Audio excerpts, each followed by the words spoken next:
बात बताई है और हम किसान संगठन उसमें संज्ञान ले रहे हैं, देख रहे हैं कि ये डील क्या होगी और उसकी तैयारी भी आंदोलन की कर रखी है। अगर किसान के खिलाफ होगी तो हम पूरे उस पर मूवमेंट करेंगे।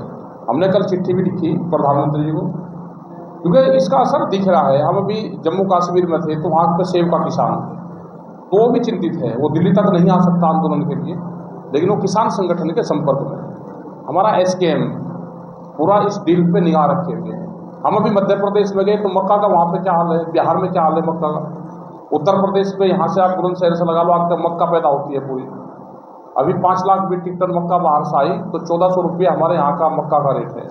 और अगर बाहर से फसलें आएगी तो किसान बर्बाद होगा। किसान को सचेत रहना चाहिए। यहाँ का मजदूर है, दुकानदार है, दुकानदार भी बर्बाद होगा। तो हम सब उस पर सचेत हैं, निगाह रखे हुए हैं और आप लोगों के माध्यम से भी है कि आप इसको प्रमुखता से इन खबरों को आप भाई हमारे वाला जीरो पे जाएगा, उनके वाला जीरो पे आएगा और हमारे वालों पे टैक्सेस लगेंगे तो हमारा तो बर्बाद होगा।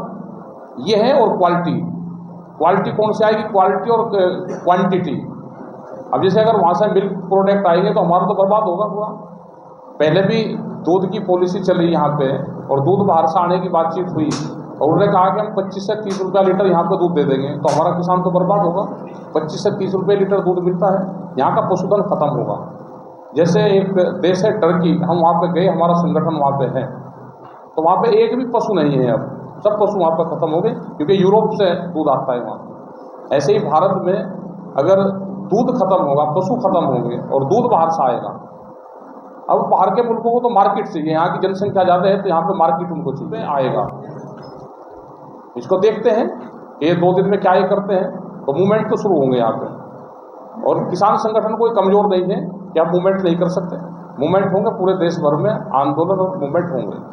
अभी देख रहे हो भाई, हमने प्रधानमंत्री को उनको चिट्ठी लिखी है, आज प्रेस कॉन्फ्रेंस कर रहे हैं और बहुत दिन से हम इस पर निगाह रखे हुए हैं। प्रेस के माध्यम से हम अपनी चर्चा कर रहे हैं। ये चर्चा है सब जगह के ट्रेड डील हो रही है, किसान को नुकसान होगा ऐसा नहीं है। ये गलत समझा दिया। हमारे तो फल फ्रूट को भी ये बता दिया कि इंजेक्शन का है, क्योंकि बाहर से फ्रूट आना है। दूध भी यहाँ पे उत्पादन हो रहा है, उसका ठीक रेट मिलेगा तो और उत्पादन हो जाएगा। आज अपने ही घर में दूध पैदा करके किसान नुकसान में है। ऐसा नहीं कि दूध की कोई कमी यहाँ पे है। देश में प्रोडक्ट पैदा नहीं हो रहे हर जगह। हम कश्मीर में जाते हैं, हिमाचल में जाते हैं तो सेब का किसान दुखी है, यहाँ पे गेहूं का, गन्ने का है, आलू का है। हर पूरे देश में सब चीज़ पैदा हो रही, लेकिन उसको भाव नहीं मिलता क्योंकि सरकार की सपोर्ट नहीं है। कर्नाटक के क्षेत्र में हल्दी पैदा होती है तो उसको हल्दी का भाव नहीं मिल रहा क्योंकि सरकार चाहती है कि किसान के भाव कम करके आप महंगाई को कंट्रोल करोगे। महंगाई को कंट्रोल वो उसी से करना चाहते हैं कि किसान को फसलों के दाम ना मिले।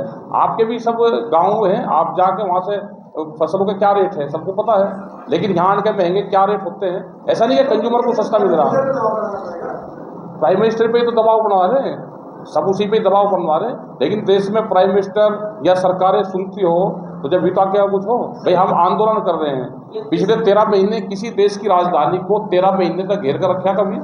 आप पूरे दुनिया में आप जाओ कहीं में, इनको तो बेशरम हो गए क्योंकि व्यापारियों की सरकार है। तो आपका एक सवाल है ये कि चुनाव से नहीं, हमारा तो कंटिन्यू चल रहा है। हमारे मूवमेंट भी चलते हैं, हमारी पंचायतें चलती है और चुनाव तो ये प्रक्रिया है। चुनाव तो रूटीन में अपने टाइम तो होएंगे। किसान आंदोलन के द्वारा बिल वापस हो जाते हैं, लेकिन किसानों को भी नए तरीके से जो ट्रेड बिल मिल रहा है तो किसानों का तो नुकसान होगा, आम पब्लिक का भी नुकसान होगा, बिल्कुल आम जनता का भी नुकसान होगा। जो छोटा दुकानदार है, रेहड़ी पटरी वाले हैं, उनका भी नुकसान होगा। और ये सब वही किसानों का क्या है तो सभी पे दबाव है। कोई नौकरी के माध्यम से फंस रहा है, कोई किसी के माध्यम से फंस रहा है। अब आप गाँव में जाओ, एजुकेशन के जो स्कूल थे सेंटर में बंद कर दिए, शराब के ठेके ज़्यादा है लेकिन एजुकेशन कम है। तो ये सरकार तो प्रेशर बढ़ा रही है सब पे और सब लोगों को इकट्ठा होकर लड़ाई में साथ देना चाहिए। क्योंकि भारत सरकार उसको कोई जवाब नहीं दे रही। जो भी हमको क्वेश्चन और आंसर आ रहे हैं, क्वेश्चन ही आता है, डिक्लेरेशन है, समझौता नहीं है। सीधा बाहर से डिक्लेयर है कि हमने ये कर दिया, लेकिन भारत सरकार उसको जवाब नहीं दे रही। तो भारत सरकार मौन है और अभी वो जवाब नहीं दे रही। तो के जो डिक्लेरेशन है वही हमने पढ़ा है, उसमें कहा है कि एनिमल फीड्स आएगा, इसमें अनाज आएंगे, ग्रेन्स आएंगे, इसमें मिल्क प्रोडक्ट आएगा, ये सारी चीज़ें आएंगी। और उसमें ड्यूटी भी आएगी कि यहाँ पे फ्री में आएगा, और हमारे भारत से कोई वहाँ पे चीज़ जाएगी तो उसको ड्यूटी लगेगी। अभी हम विरोध जता रहे, उसके बाद में संयुक्त मोर्चा और हम सब लोग अपनी सलाह करेंगे, सब लोग प्रोग्राम में। कुछ जगह 10 अगस्त को होगा, कुछ जगह यहाँ पे कावड़ रहेगी, क्योंकि 11 को शिवरात्रि है, तो हो सके कि उसकी एक आध दिन डेट चेंज हो या अलग अलग क्षेत्र में अलग अलग दिन हो। स्वागत तो सरकार स्वागत योग्य तो नहीं है। सरकार हमारे से कोई बात नहीं करती। 22 जनवरी 2021 को हमको सरकार मिली थी, उसके बाद में हमको सरकार नहीं मिली। लास्ट हमको 22 जनवरी को मिली थी 2021 में, 5 साल से ज़्यादा हो गए।